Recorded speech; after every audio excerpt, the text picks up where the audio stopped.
Welcome again mga kaigsuunan sa ikadulong nga bahin sa atong topic, King of Kings and His Ministries. Hinaut pa nga ang milabay nato nga leksyon nakahatag kanimo og leksyon sa kinabuhi, realization that you should give your best to the Lord tungod sa dako niya nga gugma. Karon mga kaigsuunan, ang tema na sab nato dinhi mao ang ministry ni Ginoong Kristo who came to save. So Jesus, the King of Kings, came to save. Luke chapter 19, verse 10. For the Son of Man is come to seek and to save that which was lost. Ang Dios magapanalangin sa mga pulong atong gibasa. Kaning gibutang diri nga Son of Man, capital S kung yung mamatikdan kanang anak sa tao. Ug mao na ang bansag o tawag nga mo-apply kay Ginoong Kristo. Paminawan ninyo pag-ayo kini mga kaigsuonan ug tun-an nato ni pag-ayo kay kung ang subayon nato mao ang sitwasyon nganong nasulat kini, the Son of Man is come to seek and to save that which was lost. Makita nato nga bag-o pa lang niya ni na istorya si Zacchaeus. Ug timan-an sab ninyo nga ang sugilanon may tungod kay Zacchaeus dinis bala ang kasulatan, usa ka matuod nga sugilanon, dili ni ilustrasyon lang. Matuod yun yung tabo nga may usa ka tax collector, publican ang tawag kanila. Unya sa pag-abot ni Ginoong Hesus sa ilang lugar, usa siya sa na-excite nga gusto pod makita kinsa ning gikabaniog nga Hesus nga mauni ang hari sa mga hari. Unsa ni propeta ni, unsa ni magtutudlo ni. Apan kay di man kaayo siya dakuon nga tawo, di man siya tangkad, ang iyang gihimo misaka siya sa kahoy. Diha nasikat ang sycamore, ang kahoy nga sikamura. Ang sycamore tree mo iyang gisak-an para nga makita niya iniglabay ni Hesus. Ug tanaw ninyo mga kaigsuonan, kung inyo na subayon pag-abot sa tungod, yan ang maong kahoy, biglaan lang nga giistorya ni Hesus si Zacchaeus. Ang sulti niya, Zacchaeus kanaog, kay moadto ko sa imong panimalay karon. Ang nindot din ni mga kaigsuonan, mao ni, bisan og si Zacchaeus, usa ka publikano, nila man gyud sila kaniadto nga mga makasala, tinamay ni sila og tagsara niya ilang higala. Apan sa pag-ingon niya nga moadto ko sa imong panimalay karon, wa si mibalibad. He took it as a big privilege to welcome the coming of the Messiah, the King of Kings. Nasayran niya wala niya tungura, apan iyang gipadayon sa iyang panimalay. Karong panahon na mga kaigsuonan, may mga tao nga dili welcome ang King of Kings and Lord of Lords sa ilang kasing-kasing. Will you please welcome in your heart the King of Kings, Jesus Christ? Unta pinaagi nining maong mensahe, makatunan nimo higala nga imong padayunon, imong pasudlon si Ginoong Kristo sa imong panimalay nga spiritual. Alright, duha ka butang ang atong tun-an karon mga kaigsuonan. Dinhi sa nasintro nga the minister of the King of Kings is to save, ang una dinhi, gihatag niya ang iyang kinabuhi isip bayad. He gave His life as a ransom. Mga kaigsuonan ug mga kahigalaan, inyo gyud ni nga timan-an. Si Ginoong Kristo mianhe aron pagbayad sa sala o sa utang nato nga di nato hikabayran. He gave His life as a ransom. Nakaagi na ba mo nga nakapangutang mo? Bangko ba kaha o lending institution? Unya abot mo panahon nga uy, di naman ta makabayad niini. That is stressful. Kung nga na ang matabo. maningil man gyud ng bangko, maningil man gyud ng mga lending institution, maningil gani ng mga tao nga mautangan. Apan mao ni ang hulagway na sab nga ato makita. Kita tungod sa kasal-anan nga napanunod ug tungod sa kasal-anan nga nabuhat, napagyud tay mga sala nga kanang maayo ba nya wa nato buhata. Sala man gyapon na mo nay ginatawag nga sin of omission. Na umit nimo ba? Wa nimo himua. Maayo man unta ni pero wa man nimo himua. Sin of omission. Tungod niini nakautang ta. Unya di mabayran nato. Bisan ang bayad niini mao mismo atong kinabuhi kulang paghihapon. Apan ang maayong balita niya, maimitubos nato imbis ipalukat ta og bili nga di nato maabot, nay usa nga ni bayad si Ginoong Kristo naghalad sa iyang kinabuhi. Mo na gitawag ransom. Karon madali natong sabton nga kung usa ka tawo kidnapon gani na siya, unya para mabalik lukaton gyud na siya 5 million pesos ingon na. Kadtong 5 million mo to'y tawag nato ransom. Sa atong kaugalingon, di na gyud ta makahimo bisan unsa para malukat o hikabayran ang atong utang ngadto sa Ginoo. Apan si Ginoong Kristo mihalad sa iyang kinabuhi isip bayad sa utang nga di na nato hikabayran.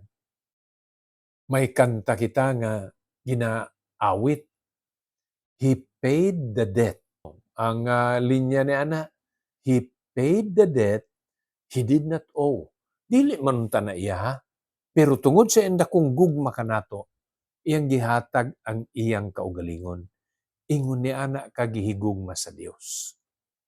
Kada pagpamakak, kada garbo nga madungog gikan sa atong pamulong, kada panghunahuna nga dautan, sala kana diin ang bayad kulang ra atong kaugalingon.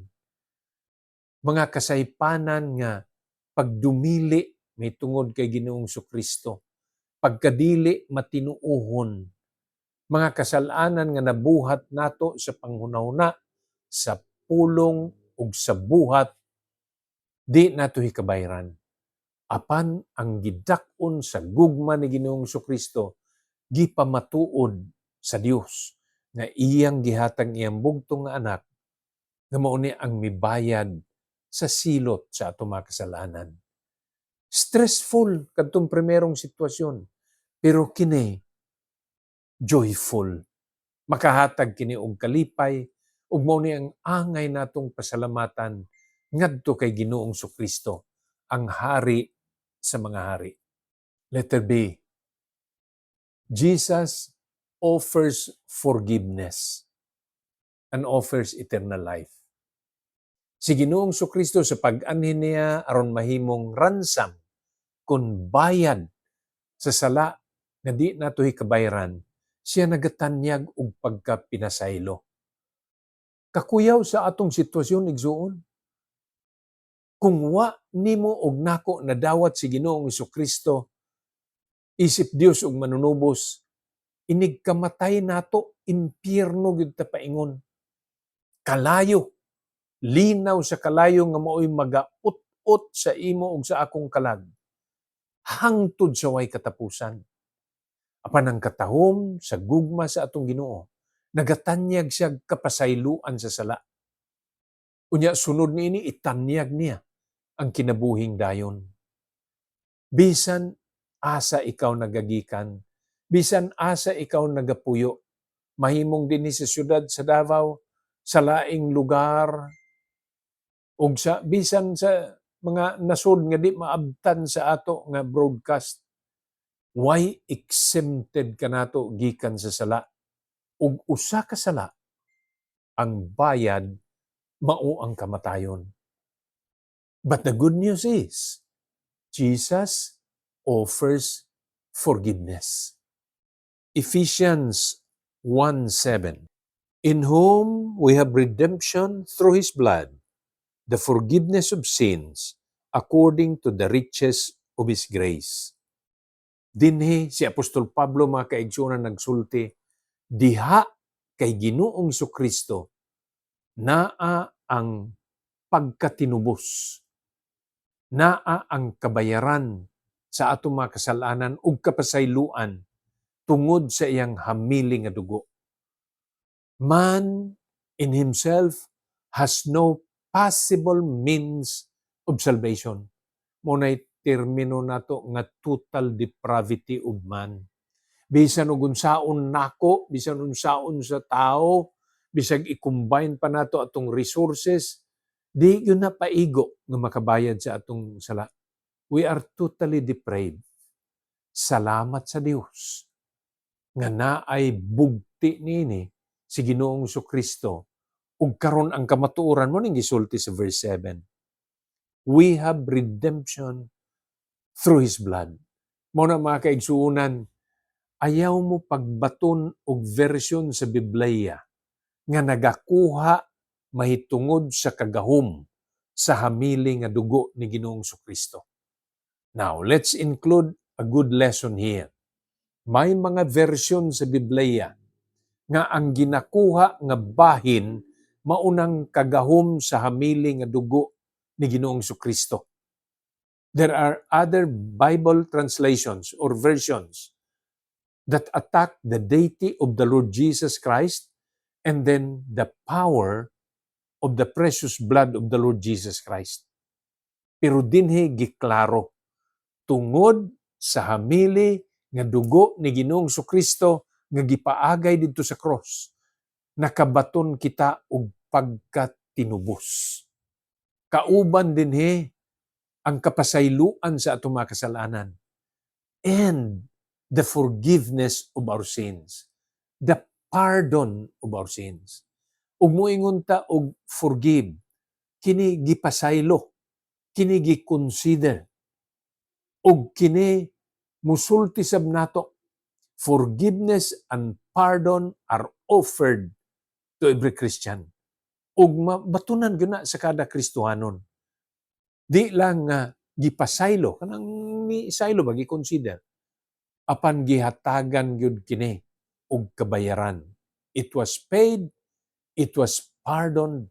Mao na nga isip mga Kristohanon, makakat-on gyud unta kita nga magkinabuhi, mapasidunggan ug mapasalamatan sab nato ang aton Dios. Nakasulay na kamo og sakay og eroplano. O kaha, sakay og bus. Di mo makabiyahe kung dili kamo matikitan. Musakay kamo og bus gikan sa Davao paingon sa General Santos. Ticket usa, bayaran para makasakay ka, moabot ka sa General Santos. Mubiyahe kag eroplano gikan sa Davao paingon sa Manila, lukat gani kadaan og ticket kay di gyud ka pasudlon dito sa eroplano kung wa kay nabayaran nga ticket. Ang maong nga hulagway mga kaigsunan, pareha gihapon na sa tao. Maningkamot siya, kutob siyang mahimo nga gikan nining kalibutan makasasala, inigkamatay niya unta makaadtos kalangitan. Ang ticket nga iyang ginagamit kasagaran, iyang kaugalingon. Maningkamot siya maghimog maayo. Maningkamot siya musunod sa balaod.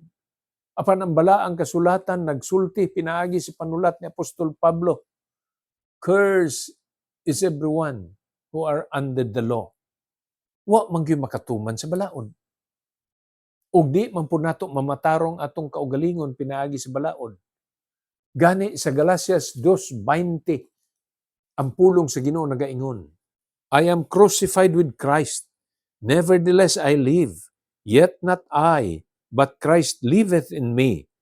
And the life which I now live in the flesh, I live by the faith of the Son of God, who loved me and gave Himself for me. Gihatag yun ni Ginoong Kristo ang iyang kinabuhi alang nato. Mauna ang ticket nimo sa bus. Mauna ang ticket nimo dito sa eroplano. Tungod sa gihimo ni Ginoong Kristo, He came to save, He came to be a ransom. He came and offered forgiveness. Siya mao'y naghimo nining tanan. Ug tungod sa imong pagtuo, gibalhin nga nimo ang pagkamatarong. Sunod nga verse, Galatians 2:21, nagaingon, I do not frustrate the grace of God, for if righteousness come by the law, then Christ is dead in vain. Nakita na ba nimo igsuon ngano nga dili pinaagi sa buhat? Nganong kinahanglan pa mang mamatay si Ginoong Kristo dito sa cross? Kung pwede ra nga paagig balaod, pagtuman sa balaod. Nganong kinahanglan pa mang ilansang si Jesus dito sa cross? Kung pwede ra man dai sa imong paningkamot. Apan kana nga tubag, matubag kana og di man gyud na pwede nga sa imong paningkamot maluwas ka. Mangandak ikaw kung ang kaluwasan pinaagi sa imong kahimuan. Apan ang kamatuoran, ingon ni Apostol Pablo, di niya buot babagan, di niya buot pakyason. I do not frustrate the grace of God, for if righteousness come by the law, then Christ is dead in vain. Ang kamatayon ni Jesus dito sa cross, nagakahulugan og daghang kaayong importanteng mga butang, bantugan nga mga butang. Og dili to kawang, di to sayang, kay ang iyang kamatayon lamang mao ang naghatag og kabayaran sa ato mga kasalanan kansang silot dili nato ikabayaran. Good news kana mga kaigsuonan. Dili lang na atong ticket apan mao kana ang atong kasiguruhan. It is good when you have hope. It is good when you have assurance that you have that ticket. But the assurance that we have in the Lord Jesus Christ can heal us in our spiritual sicknesses. Matthew chapter 9 verse 2, nagaingon, And behold, they brought to him a man sick of the palsy, lying on a bed. And Jesus, seeing their faith, said unto the sick of the palsy, Son, be of good cheer, thy sins be forgiven thee. Dinhi mga kaigsuonan makita ang usa ka tawo nga masakiton. Apan tungod sa iyang pagtuo, dili lang giayo siya sa iyang lawas nung sakit. Apan gipasaylo usab o giayo siya sa iyang espirituhanong sakit. Jesus offers forgiveness. He also offers eternal life. Come to Jesus Christ, the King of Kings and Lord of Lords. Ang Dios magapanalangin kanatong tanan. To God be the glory and shalom.